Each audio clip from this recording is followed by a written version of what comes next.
कृषी मंत्री आणि अजित पवारांच्या राष्ट्रवादीचे नेते माणिकराव कोकाटेंना सत्र न्यायालयानं दिलासा दिलेला आहे। सरकारी कोर्टातल्या घरांसाठी कागदपत्रांमध्ये हेराफेरी केल्याच्या आरोपामध्ये कोकाटेंना खालच्या कोर्टानं दोषी ठरवत 2 वर्षांची शिक्षा सुनावली होती। त्यावर सत्र न्यायालयानं त्या शिक्षेला आता स्थगिती दिलेली आहे। त्यामुळे कोकाटेंची आमदारकी आणि मंत्रिपदावरच्या टांगत्या तलवारीचं संकट सध्या दूर झाल्याचं बोललं जात आहे। मात्र वकिलांनी दिलेल्या माहितीनुसार याबद्दल उद्या सरकारी वकील पुन्हा युक्तिवाद करणार आहेत आणि त्यावर कोर्ट पुन्हा अंतिम निकाल सुनावणार आहे।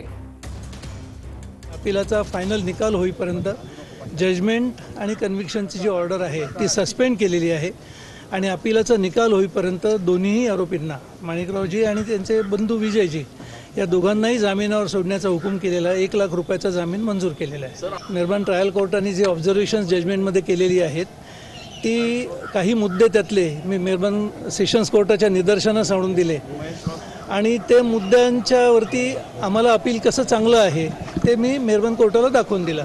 परंतु सेंटेन्स जे 2 वर्षाचं ते स्टे करण्यासाठी म्हणून आज मी आर्ग्युमेंट केलं। उद्याला सरकारी वकिलांच्या आर्ग्युमेंटसाठी उद्याला ते ठेवलेलं आहे। त्याच्यावरती इंडिपेंडेंटली उद्या ऑर्डर मेहरबान कोर्ट करेल।